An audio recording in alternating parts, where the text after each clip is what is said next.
Bom dia, amigos. Eu estou aqui gravando as respostas dos nossos questionários e eu então vou começar respondendo o questionário do dia 23 de outubro. A primeira pergunta questiona lá o que é interpretação. Interpretar é um processo pelo qual o aplicador da lei, que pode ser o advogado, o juiz ou qualquer um, que se coloque na tarefa de descobrir efetivamente o que se pode ou o que não se pode fazer diante de uma determinada lei, é o processo pelo qual essas pessoas se colocam a descobrir, a traduzir, a desvendar o real sentido e o alcance de uma determinada expressão. É um processo pelo qual se cria, então, uma ponte. Como se faz na sala de aula? O professor, quando explica alguma coisa, ele procura traduzir a linguagem técnica numa outra linguagem que sirva de caminho, que sirva de ponte, para levar aqueles que não têm o conhecimento técnico à compreensão daquilo que é dito de forma inicialmente ininteligível. Então, você pode dizer de forma acertada que interpretar é revelar o real sentido e o alcance de uma determinada lei. Muito bem. O que se entende por interpretação literal?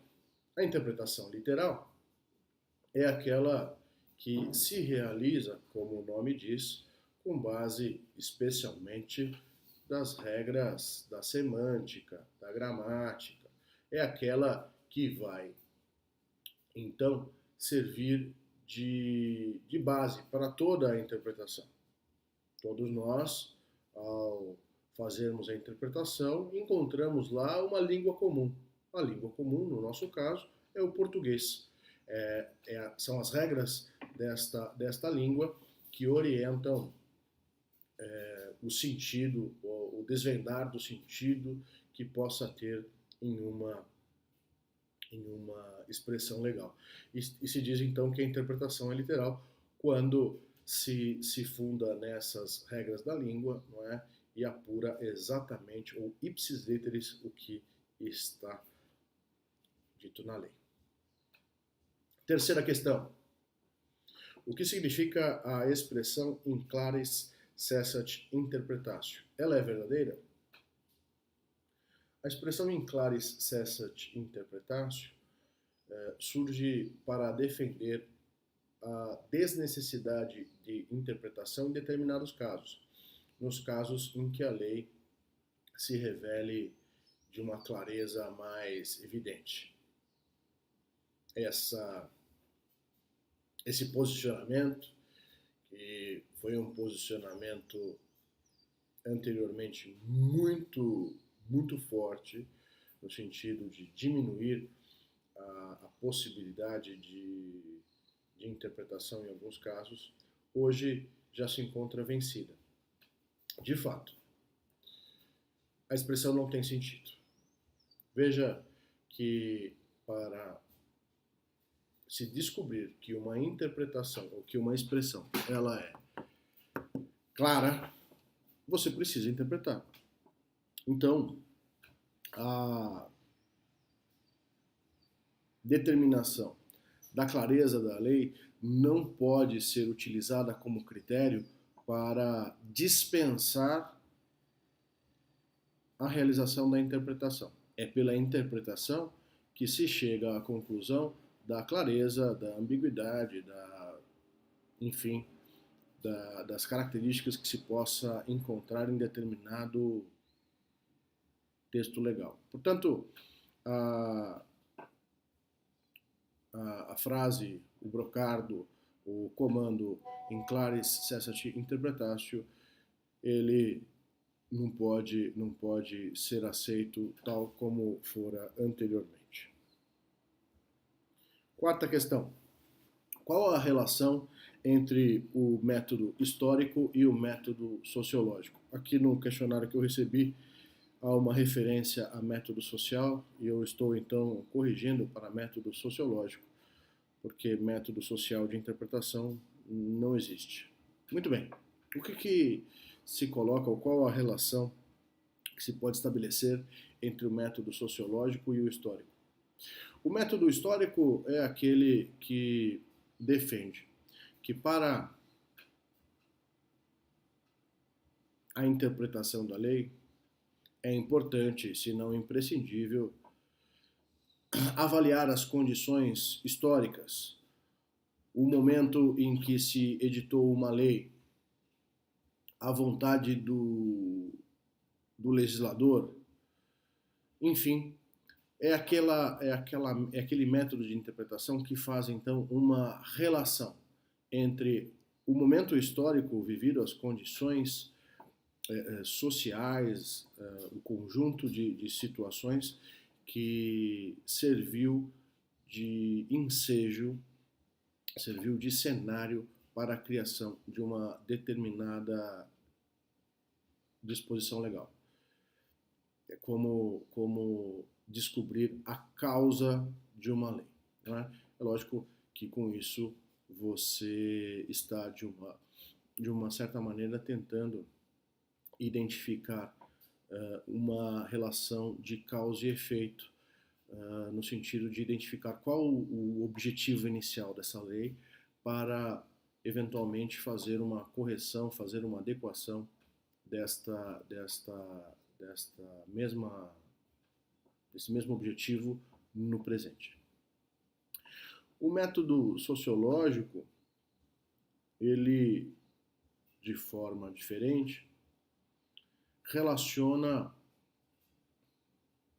o fenômeno jurídico, relaciona a lei com as demandas sociais,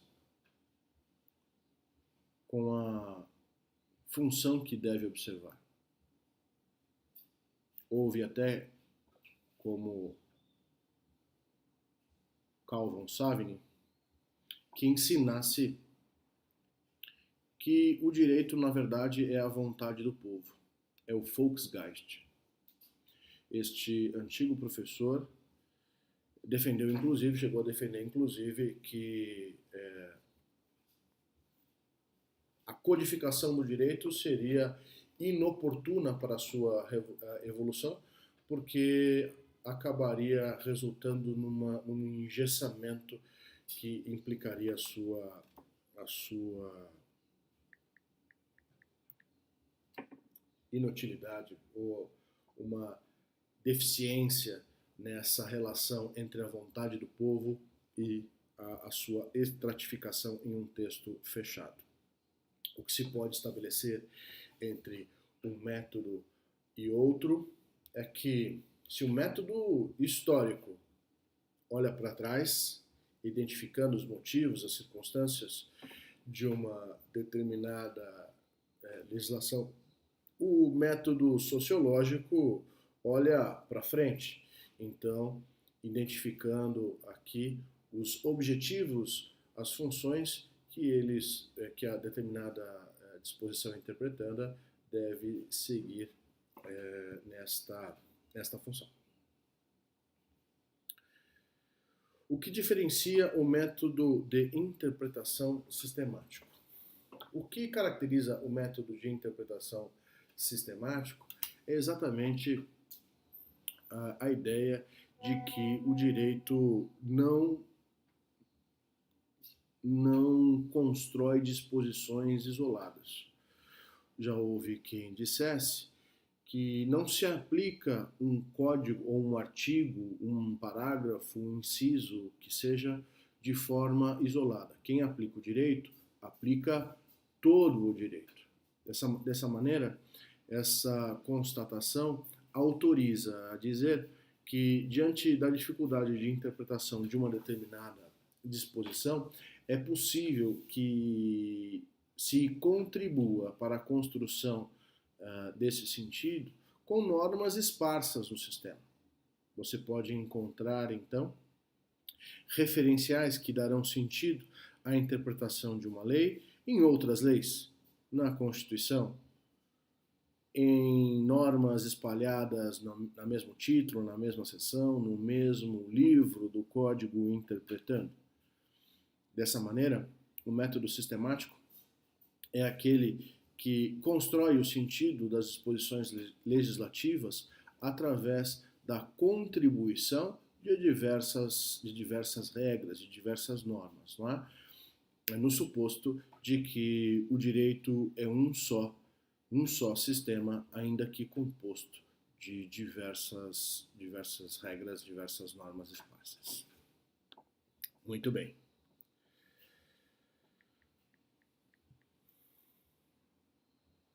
O que se entende por interpretação extensiva?